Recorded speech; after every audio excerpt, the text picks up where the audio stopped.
So for this chapter 3 lecture, what we're going to be focused on are philosophical approaches to decision making. So in chapter 2, we kind of discussed the process that we can go through, but what we didn't discuss is really how we can weigh the alternatives that are presented within a given decision that we have to make. And so that's where this chapter comes into play and sort of discusses really what are 3 specific philosophical approaches that we can take to decision making, and what are maybe some of the positives and negatives about each one of them. So as you can see, the chapter objectives is focusing on each of those 3. So you see the 3 that we're going to look at are utilitarian philosophy. We're going to look at the principles or rights-based philosophy, and then we're going to look at the virtue-based philosophy. So what we'll do again as we discuss each one is kind of talk about what exactly it is, and then make sure that we have an understanding of maybe what are some of the downfalls, some of the challenges to each one of them.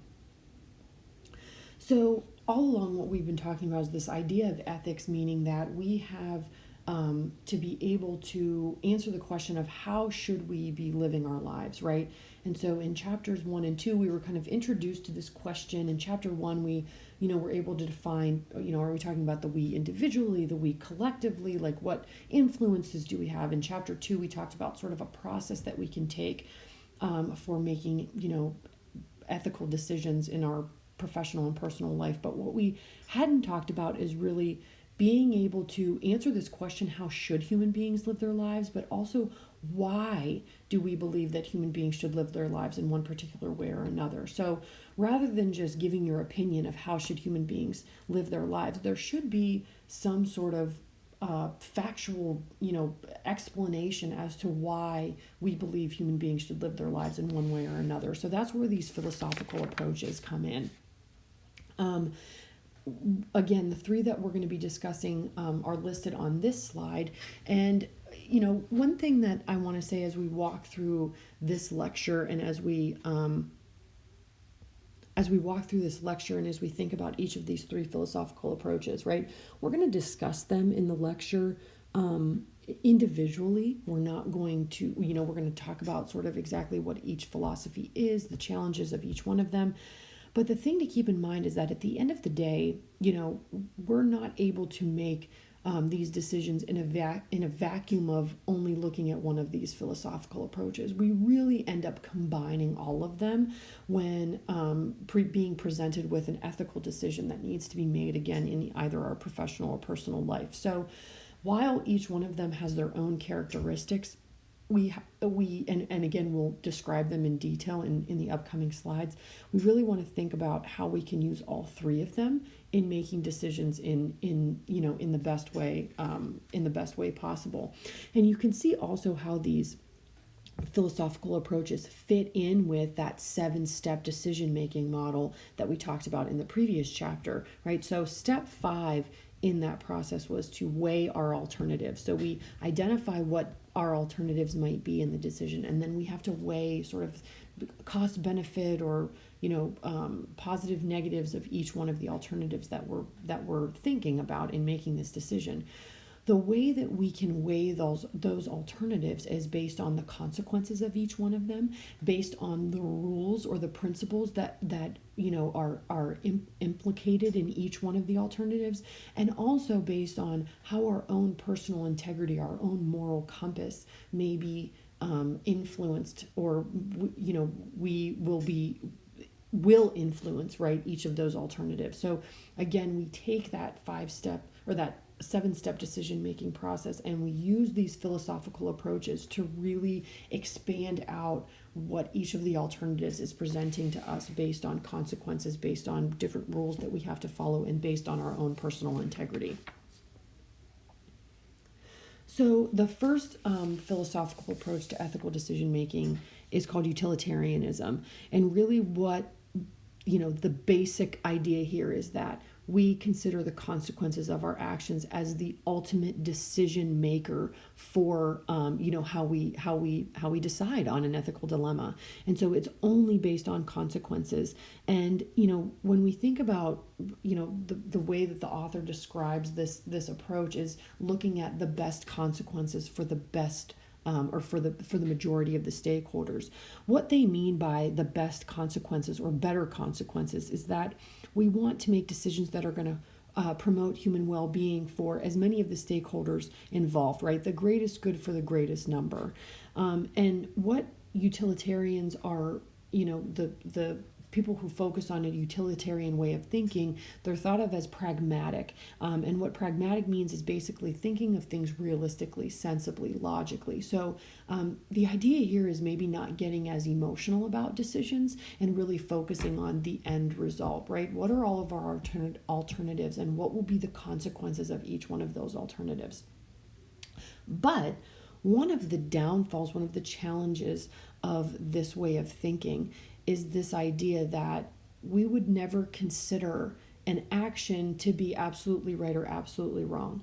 So those things that we learn about as being wrong, right? Lying, cheating, stealing, those things are not thought of as wrong so long as the consequences create the greatest good for the greatest number. So if lying creates, in thinking about this in a business context, right? If lying creates the greatest good for the stakeholders of that business, then lying is an appropriate action. It's not thought of as a wrong action. So again, that's sort of one of the downfalls or sort of challenges of this way of thinking is that, it's the things that we have been taught all along that are right or wrong are sort of not part of the decision-making process in this way of thinking. It's only focused on the consequences of each of the alternatives were presented with in this decision.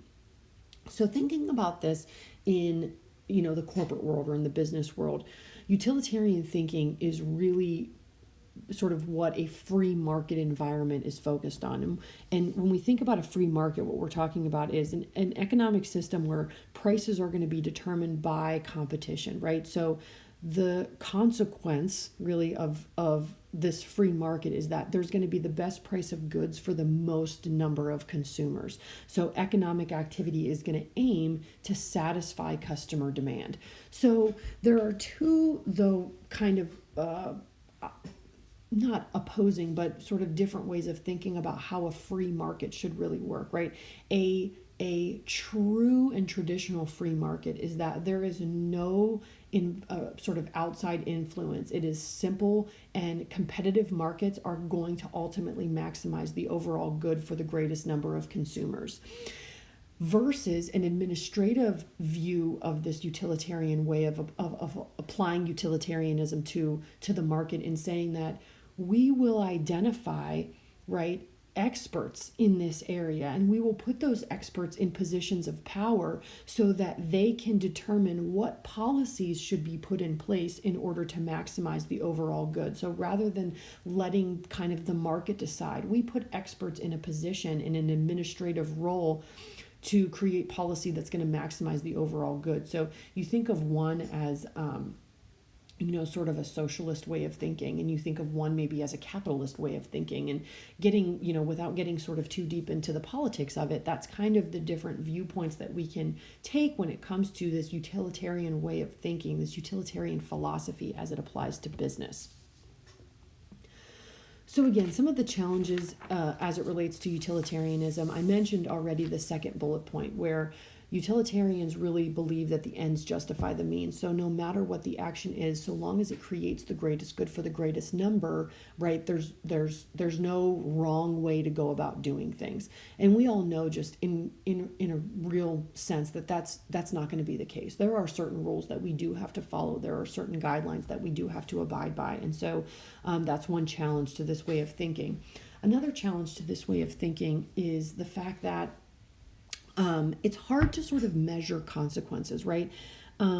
It's not necessarily the easiest way to put a number or to put a measurement to consequences as you're weighing the different alternatives. So one may, bear more weight on one consequence versus another. It's a really individual way of going about it. And so it's not going to be consistent, I guess is what I'm trying to say. It's not going to be consistent as to how we can measure, compare, quantify the consequences of these different alternatives. It's not objective, it's subjective. So that again is one of the challenges. So again, going back to what I said initially in starting the lecture, is that while utilitarian philosophy may not be able to be applied in a vacuum to decision making, we definitely want to make sure that we're considering the consequences of the alternatives as we go forward in making these ethical decisions in both our personal and professional life. So now the second philosophy that we're going to discuss here is about the ethics of principle. So here is where we're looking at sort of a more rules-based approach to this. So we're thinking about the rules that we have been taught to follow, and understanding that, while we need to consider consequences, the ends do not justify the means. So we would have to, understand that, yes, the consequences of one decision may create the greatest good for the greatest number, but if it goes against a principle or a rule that we are supposed to follow when making these decisions, then those ends do not justify the means by which we would get to those consequences. So we have to think about, right, in our, again, personal and professional life, what types of rules do we have to abide by? What standards, what guidelines are we given throughout our life? One very common one very simple one, is that there are legal standards that we have to abide by. There are, laws that we have to abide by in society that, that come from all aspects of, federal, state, and local agencies. And so that's one set of guidelines that we are all, as citizens of the United States, required to abide by. But then there's organizational rules, right? So you, as a student at Hiram College, there's a student handbook that you have to abide by as being part of an organization that is Hiram College. There's a faculty handbook that I, being part of the organization of Hiram College, have to abide by the rules of that faculty handbook. So given the organization that you're involved with, there may be rules and standards that you have to follow. Role-based rules. So, I think of roles as a mother or father, as a son or daughter, as a friend, as a mentor. There are specific rules that we wind up having to follow based on the role that we play in both our personal and professional lives. So again, standards that we have to follow because of the role that we have taken on. And then professional rules. So I have, as a CPA, I have to follow specific guidelines in order to maintain that professional certification. So there's a certain number of credit hours that I have to have with continuous education. Every three years I have to show proof that I've taken at least one ethics course, right? So those, based on the profession that I am involved with, there are specific guidelines that I have to follow. So again, thinking about the different standards based on, where we are in our lives, what organizations we're involved in, what roles we take on, there are going to be all of these different kinds of guidelines that will be required to abide by in this philosophy of a principles or rules-based approach to decision making. Now, one sort of challenge that comes with this framework is this idea that, okay, are we supposed to follow these rules regardless of whether we are within that organization or not? Or do the rules only apply to you if you are in that profession, if you are a part of that organization, if you are assigned to that role? So is it that you're only binded to those rules if you're in that particular role, in that particular profession? Or are there rules that we should follow no matter what position that we're in, right? So that's kind of one of the battles that we can see with this approach, is that there may be all these standards and guidelines, but do they only apply if you are taking on that role or are a part of that profession or a part of that organization? Or should there be specific rules that we follow no matter what position that we're in? So again, one sort of argument that we have to have when we're talking about this principles or rules-based approach to decision making. So thinking about a rules-based approach, right? And we hear a lot about this in the political environment these days, is thinking about, what are our basic human rights. Basic human rights is sort of the cornerstone or central to this philosophy or this way of thinking, this way of approaching ethical decision making. And so this philosophy really takes the stand that human rights should be protected, and there are some acts that are just considered to be completely off limits because they violate another human's rights. So it's in this philosophy's standpoint that it is each person's responsibility really to respect the rights of the other individuals that they come in contact with. And so we, in this philosophy, have to be aware of what are considered human rights, basic human rights, right? And again, that's a challenge because some folks may argue that healthcare is a basic human right. Some folks may argue that education is a basic human right. And there are arguments against those things as well.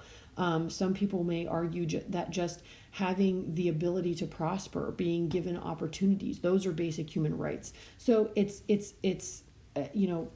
again can get a little political in the sense of sort of defining what is a basic human right. But again, this philosophy standpoint is that our responsibility in society is to simply respect the human rights of others and try to ensure that we are giving them the same respect that we would expect to get in return. One of the sort of leading off of human rights and getting into what are defined as social rights or social justices, two sort of fundamental components of social justice that come about in this philosophy of thinking is liberty and equality, right? So in general, social justice just means doing right as it pertains to the distribution of opportunities within a society. So making sure that everybody has equal opportunity within a society. And so when we look at these ideas of liberty and equality, in this particular philosophical viewpoint, these can kind of maybe come into conflict with one another, right? So in a libertarian way of thinking, focusing on liberty, each individual liberty is most central. So everybody's individual liberties, their individual rights, is the central element to this particular way of thinking, right? So long as we're not harming anybody else, we can sort of take advantage of any opportunities that come our way. We can really focus on our own individual rights. Again, so long as we are not harming other folks. This is the focusing on liberty, the libertarian side of things. Versus if you're thinking about social justice and focusing on equality, they call that the egalitarian focus, right? So here we're saying that equal distribution of opportunities, equal distribution of basic goods and services across all of society is what's most important. So the argument is not about the individual. The argument now is about society as a whole and making sure that there is equal opportunity and equal distribution of those basic goods and services that all human beings need. You can see how these two things can be in conflict, right? So understanding this idea of social justice being sort of doing right as it pertains to the distribution of wealth and opportunities within a society. But if you can take two different views, one focused on the individual, one focused on sort of the group, you can see how they can kind of get into conflict with one another. So in addition to those challenges, right, as we just outlined, there are, again, we discussed the fact that there's disagreement about what are true basic human rights. So one sort of example that I was thinking about as far as basic human rights, right? One may think that healthcare is a basic human right. Everyone should have access to affordable and, functioning healthcare system. But does that human right then come into conflict with everyone's human right to be able to prosper in this in this life, in this country, right? So if we think about this basic human right of potentially healthcare, does that come in conflict with the healthcare practitioner's ability to prosper within their career? So do those two things come in conflict with one another? And how do you approach those conflicts if you do see that there are two basic human rights that are sort of pitted up against each other? How do you decide which one is the most basic human right that everybody should have if they do come into conflict? So this again is one of those challenges to this way of thinking, and as we presented with utilitarian thinking, the challenges mean that essentially we still have to take into consideration the other philosophical approaches. So if we want to make a well-rounded decision, we can't just look at things from a utilitarian perspective. We can't just look at things from a principles-based perspective. We have to look at things from all of these different philosophical approaches in order to make the most well-rounded decision.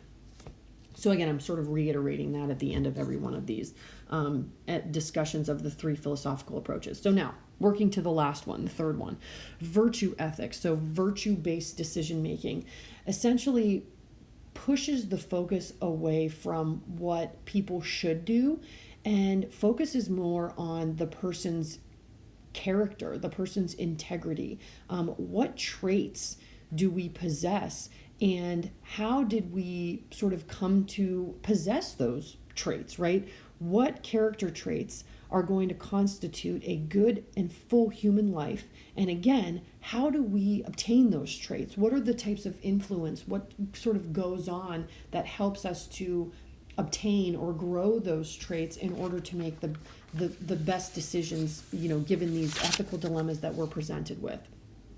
So again, virtue ethics is focused on the individual's character and understanding, how have we been conditioned over time to know what we believe to be right versus wrong.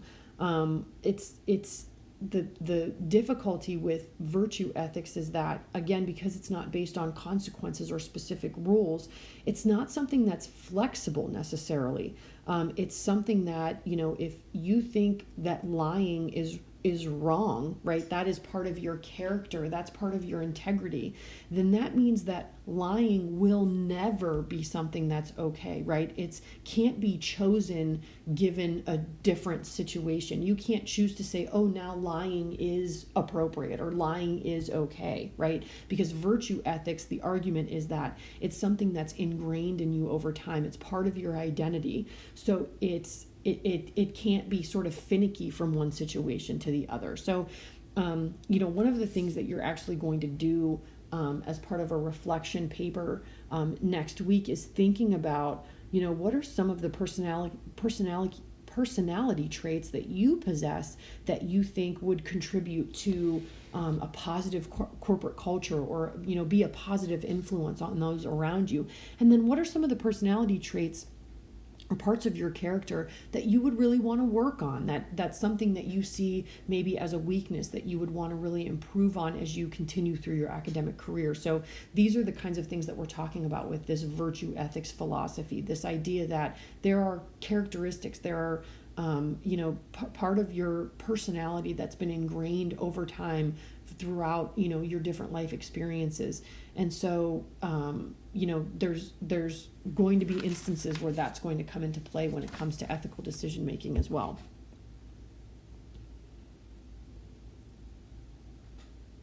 So this philosophy, a lot of the focus in studying this philosophy from, reading our text and what the authors are saying, a lot of the research done in this area is about sort of how those traits are formed. So if we can identify that being compassionate is a personality trait that really has a positive impact on a corporation. Well, how do people become compassionate, right? So how do we form that particular personality trait, and sort of studying that and identifying really how we can mold people to be more compassionate could create success within a corporation if we're able to understand really how those traits are formed, and then implement the forming of those traits in individuals over their lifetime, even into adulthood, right? So it's not to say that we can't, our integrity, some of our character, some of our personality traits can't change into adulthood. So understanding how those traits are formed is one of the main components of this particular philosophy. One of the challenges, and we discussed this, previously in class, is that there's going to be instances in your professional career where you become in conflict with the character, the personality traits that you've possessed your whole life, and that becomes in conflict with what the organization expects you to be. And so what we have to try to establish here is, this idea that we want to have an understanding of how those characteristics are formed. And we want to, in this class in particular, just give students the ability to kind of reflect on their own character, on their own integrity, on their own virtues, to really get an understanding of what are those things that are really going to be sort of game changers for you. What kinds of things may come up in your professional career that you would really feel as though that's too big of a conflict, that's too big of a tension between who you are and who the business wants you to be, and really have an understanding of that going forward, so that you're prepared to deal with those kinds of situations when you get out into the professional world. Some of the things that you looked at in the MBA oath, right, are sort of speaking to this, saying virtue ethics emphasizes looking at the actual practices found in the business world and understanding what type of people are being created, right? So you read through a couple of different arguments about that MBA oath and thinking about, sort of how, it could sort of potentially influence the students and how they want to conduct themselves out in the professional world. And a lot of you making decisions sort of for and against that oath. But the idea is that, we in this part of your career, we want to try to look at what practices are going to be influential for you going out into the professional world, and again, prepare you for maybe some decisions or some conflicts that may come up in your professional career, so that you're sort of prepared to deal with those things. So virtue ethics also discusses the fact that each decision that we make has a subtle but meaningful impact on subsequent decisions. So we kind of see a snowball effect with our personality traits, and sort of building upon different decisions that we make even in our childhood, and we wind up becoming the people that we are because of those little decisions that we make along the way. We have to acknowledge the fact that